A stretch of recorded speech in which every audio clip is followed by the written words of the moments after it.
Hello મિત્રો, કેમ છો? જય શ્રી કૃષ્ણ. મજામાં? રાજસ્થાનના અંદર ઘણી બધી ગરમી પડે, શાકભાજી ઓછા આવે તો મારવાડી લોકો સરસ મજાની બનાવે એક ચટણી. ભાત જોડે, ભાખરી જોડે, રોટલી જોડે, રોટલા જોડે, બધા જ જોડે સરસ લાગે.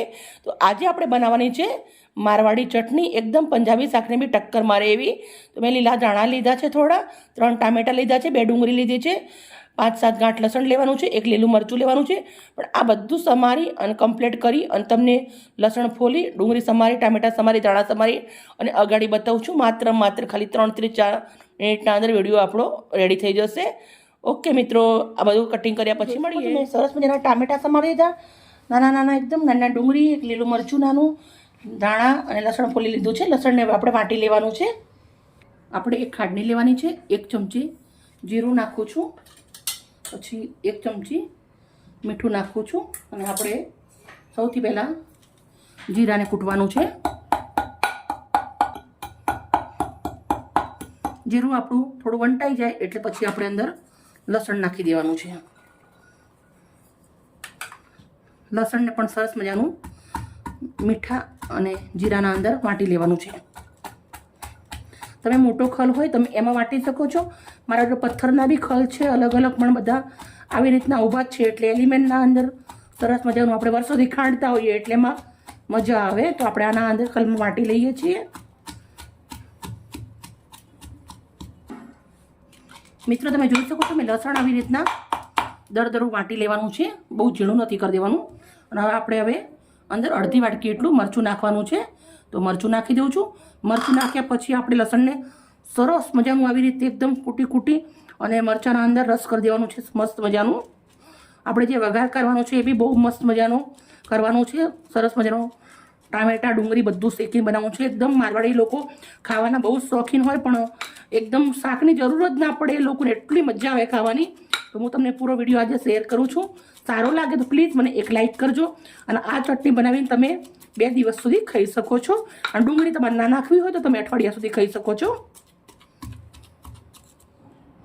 મમ્મી એમના ઘરે જઈએ ત્યારે એ લોકોને તો મોટા ખલ હોય રાજસ્થાન વાળાને, તો પથ્થરના અંદર બનાવતા હોય, પણ આપણા જોડે બધી વસ્તુ ના હોય એટલે આપણે આવી રીતે બનાવીએ છીએ. મેં 5 મિનિટ સુધી આને કૂટી અને રેડી કરી દીધું છે. હવે આપણે વઘાર કરશું. આ ચટણી બનાવવા માટે હંમેશા લોડાના વાસણમાં બનાવવાની છે. 1 વાટકી ભરી અને હું સિંગ તેલ નાખું છું. તેલને મસ્ત ગરમ થવા દેવાનું છે. તેલ આપણું સરસ ગરમ થઈ ગયું છે. તો થોડું રાઈ લીધી છે, થોડું જીરું લીધું છે. રાઈ ચાટકે એટલે 1 ચમચી હિંગ નાખવાની છે. ચટણીના અંદર મરચાં તો હા ભાઈ, મરચાં ચટણીના અંદર એકદમ તીખાવાળા સરસ મજાના. પછી અંદર આપણે ડુંગળી ઝીણી સમારેલી છે એ નાખી દેવાની છે. લીલું મરચું સમારેલું છે કે નાખી દેવાનું છે. ડુંગળી સરસ મજાની લાલ થાય ત્યાર સુધી આપણે શેકવાની છે.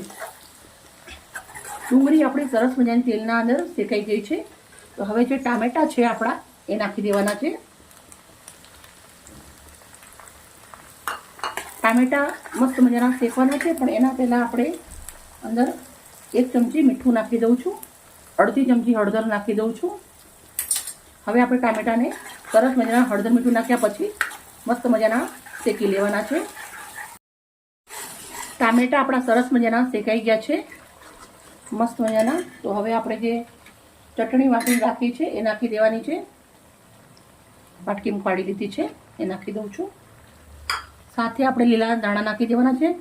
બાળકો દાણા દેખે તો ખાય નહીં, પણ આપણે દંડી સુધી દાણાને સમારી દીધા છે. ચટણી નાખ્યા પછી સરસ મજાનું આપણે આવી રીતે એને મિક્સ કરી દેવાનું છે. મિત્રો, અમે બાળકોને આવી ચટણી રોજ થોડી ખવડાવીએ છીએ. બાળકો ચટણી ખાય ને તો એમને પેટના અંદર કરમિયા ના પડે એટલે થોડું આવી રીતના તીખું પણ બાળકોને ખવડાવવું. એટલી ઘણી વસ્તુ ખાવાથી બાળકોને પેટના અંદર કરમિયા પડે. બેટા, તમને ચટણી કેવી લાગે?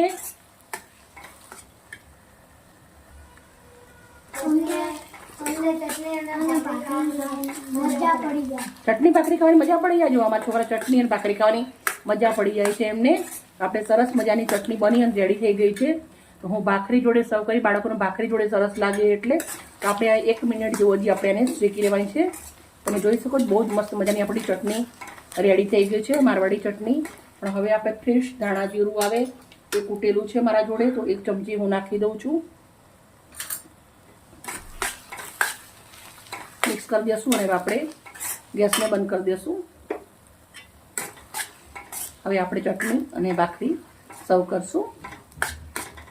એનું તમે જોઈ શકો છો કેટલું સરસ મજાનું દેખાય છે, ખાવામાં મજા આવી જાય. હવે આપણે ચટણી તો જુઓ ઘણી બધી બનાવી દીધી છે, પણ આવી રીતના એક બાઉલના અંદર નીકાળી દઉં છું. મિત્રો તમે એકવાર આ ચટણી બનાવજો, મારી ગેરંટી છે તમને નાના મોટા બધાને જ મજા આવી જશે. બહુ સરસ બને છે.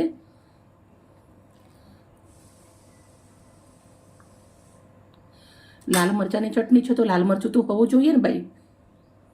આપણે એક પ્લેટ લીધી છે, આવી રીતના મૂકી દઉં છું. પછી આપણે છોકરાઓ માટે એકદમ મસ્ત મજાની નાની નાની બિસ્કિટ જેવી ભાખરી બનાવી છે, તો આપણે ભાખરી પણ મૂકી દઈશું. મિત્રો અમારી ચટણી અને ભાખરી રેડી થઈ ગઈ છે. વિડીયો સારો લાગે તો પ્લીઝ એક લાઈક કરજો. મિત્રો તમને એક જરીક આવી રીતે હું ચાખીને બતાવું કેવું બન્યું છે. બહુ સરસ મજાની ચટણી આપણી બની છે મિત્રો. બાય મિત્રો, આવી જ મજેદાર રેસીપી સાથે કાલે મળીશ. Okay, bye bye. Radhe Krishna Radhe Krishna Radhe Krishna Radhe Radhe Krishna Radhe Krishna Radhe Krishna Radhe Radhe Krishna Radhe Krishna.